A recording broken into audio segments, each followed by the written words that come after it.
forholdsvis meget at opdatere jer på.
Altså jeg kan ærligt ikke huske, hvornår jeg sidst har sprunget herfra, men det er hurtigere at hoppe ned, end det er at gå ned ad trappen igen.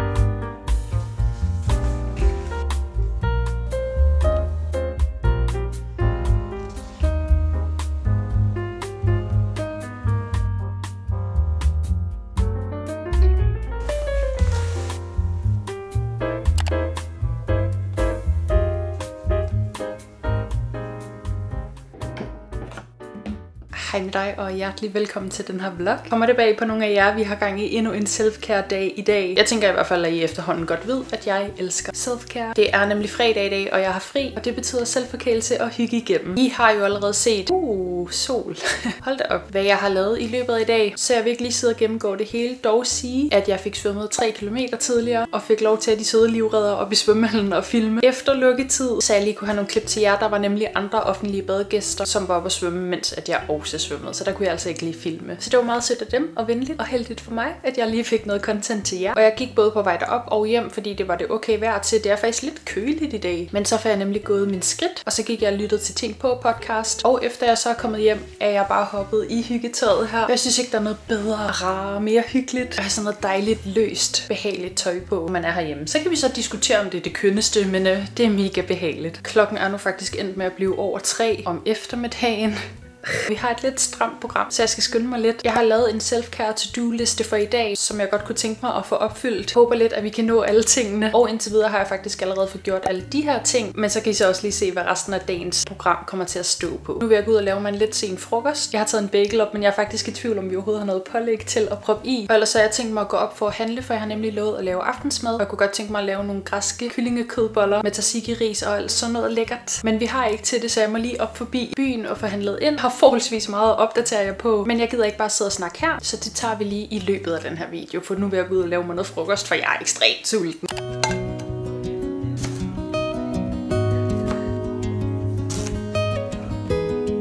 Jeg har lavet mig min frokost her, og så har jeg også lige noget vand i min drikkedunk. Jeg har lavet mig en bagel med noget kyllingepålæg og agurk, blåbær, pære og jordbær. Og nu sagde jeg, at jeg var ekstremt sulten, og det er jeg virkelig også. Så jeg kunne nok godt have spist meget mere mad her, fordi jeg også har forbrændt nogle kalorier, da jeg var oppe at svømme. Men nu er klokken faktisk gået hen og blevet 3:30, så der går ikke så lang tid før vi skal have aftensmad. Så derfor spiser jeg altså ikke lige mere end det her. Og så er der heller ikke så meget igen, så jeg kan skynde mig op i byen og få handlet ind til aftensmad. Nu sagde jeg lige, at jeg havde sådan flere forskellige ting, der var sket. Hvis ikke I har set det, så afslører jeg min seneste vlog, at vi altså har købt hus. Så skørt. Men der går lige lidt tid nu, før vi overtager nøglerne til det, og dermed flytter. Men derudover så har Emil faktisk også kørt den Ironman, der var inde i København. Han lå forrest og førte, og så satte han gear sig fast på cyklen, så han ikke kunne skifte. Så han kørte de sidste mange kilometer i det samme gear. Men ender alligevel stadig med at blive nummer 8 i pro-feltet, så mega sejt. Og det er den første sådan fulde Ironman, så jeg synes, det var så sejt. Og vi måtte op sådan noget klokken 3 om natten, for at være derinde til start klokken 7. Og så var det ellers nærmest bare et heldags projekt. Så han er virkelig voldsomt sej, og har nu også gennemført en Ironman Ironman og gennemførte den mega hurtigt. Så ja, det var lige nogle af de sådan store ting, der har været sket her på det sidste. Men nu vil jeg lige skynde mig at få spist det her, og så hopper jeg altså op imod byen og får handlet ind til noget aftensmad, som jeg også skal lave inden så længe. Og samtidig med at jeg gerne stadigvæk vil nå alle de andre ting på min liste for i dag. Så det er bare afsted.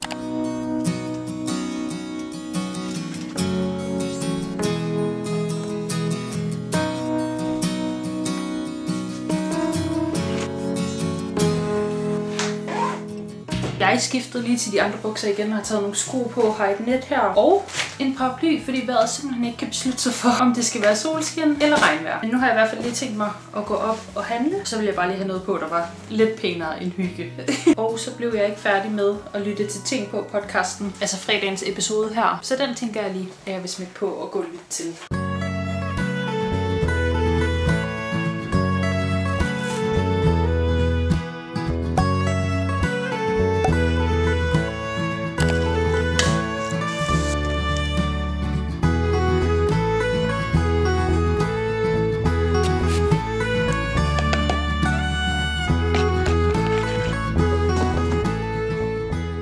Vi har fået spist aftensmad, og det var simpelthen så lækkert. Nu er klokken også blevet vanvittigt mange, så de sidste mange ting, der er på to-do-listen, skal lige tjekkes af lidt hurtigt. Men en af de ting, jeg har stående på, er faktisk at gøre rent og rydde op. Og jeg tænker, at der er nogen derude, der vil være sådan, hvad? Self-care? Er der i at rydde op? Men nu skal I bare se her. Fordi mit kontor ser sådan her ud lige pt. Fordi jeg har alle mine flyt hjemmefra ting, som står der. De har stået inde på min lillebrors gamle værelse. Men i og med, at der er folk, der har overnattet derinde, så skulle det hele lige ud. Så nu skal jeg lige have flyttet det hele tilbage igen, for jeg kan ikke klare, at det står herinde. Jeg bruger slet ikke det her rum, når jeg roder så meget. Derudover roder mit skrivebord, som I kan se. Så vi skal lige have gjort noget ved det hele. Så det kan godt være, at det for nogen ikke er self-care, men det er det for mig. For jeg kan godt lide, når jeg har ordentligt og rent. Og jeg trives på ingen måde i det her. Så det skal der gøres noget ved. Så jeg smækker lige nogle høretelefoner på og noget godt musik, fordi så går det hele meget, meget hurtigere. Og så synes jeg faktisk, at på en eller anden måde også er noget terapeutisk over at rydde op. Jeg kan enormt godt lide det faktisk. Så nu vil jeg lige få flyttet alle de ting her ind på værelset igen, og så ryddet mit skrivebord bagefter.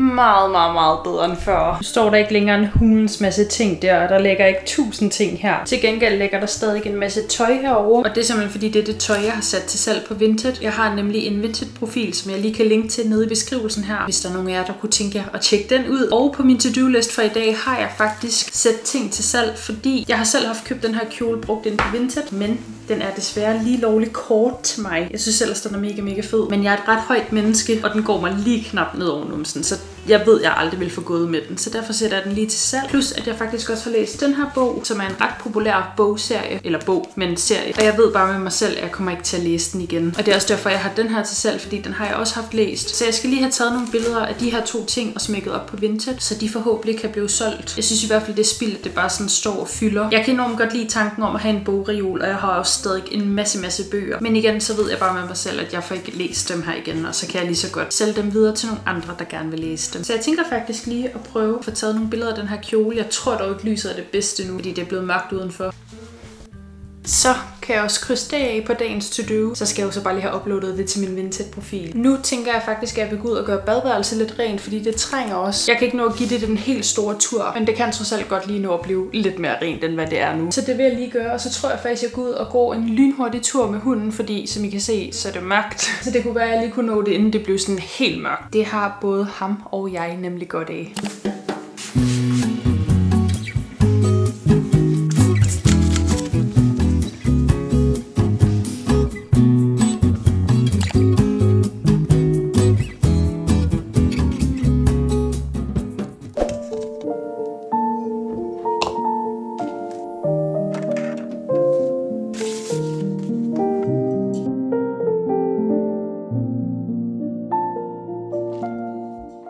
Jeg har lige tændt en masse stearinlys og smækket en plade på, og har nu sat mig her med min bullet journal. Har lige været ude og gå med hunden. Det blev ikke særlig langt, fordi ellers så når vi ikke noget som helst. Jeg skal sådan semi-tidligt op i morgen, fordi jeg jo som sagt skal på arbejde, og vi har stadig lige nogle ting, der skal nås. Men jeg har jo en bullet journal, hvor jeg hver dag tracker en masse forskellige ting. Jeg tracker mit mood på den her side, og så tracker jeg 8 forskellige sådan habits, altså vaner. Noget, som jeg godt kunne tænke mig sådan skete hver dag, eller forholdsvis ofte i hvert fald. Og Det er blandt andet med at udfylde den her. Det er en af punkterne, bare fordi så husker man at få det gjort. Så den vil jeg lige krydse af. Så skal jeg lige se, for jeg ved faktisk ikke engang, hvad jeg lige har tilbage på min liste. Jeg finder lige min telefon og ser, om der er nogle andre ting, vi lige kan krydse af. Altså, jeg har så lige lavet min bullet journal, og jeg har gået 10.000 skridt. Så mangler jeg faktisk kun lige at ordne mine negle. Jeg kunne godt lige tænke mig at få lagt noget nejlak og filet dem lidt ned. De er blevet ret lange. Noget afslapningsyoga, meditation, sådan for lige at komme helt ned i gear, skincare og godnat. Så nu har jeg faktisk ikke særlig mange ting. Jeg tænker lige gå ud og hente min nejlak, fordi så kan jeg lægge den, og så kan jeg lige lave en form for meditation, yoga-agtig ting. Komme helt ned i gear. Efterfølgende, jeg kunne faktisk også lige tænke mig at lave en kop te. Jeg tror lige, jeg går ud og laver en kop te. Så skal jeg sætte den her til opladning, kan jeg se. Så sætter jeg lige musikken på igen, fordi den har jeg lige stoppet på grund af copyright. Og så får jeg lige lagt mig noget nejlak, så mine negle kan blive pæne.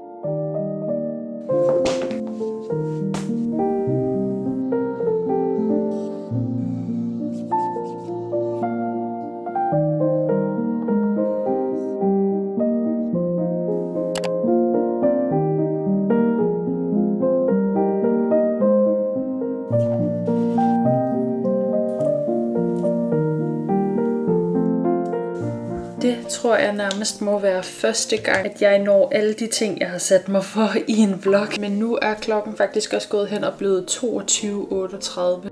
Og jeg skal op klokken 6 i morgen.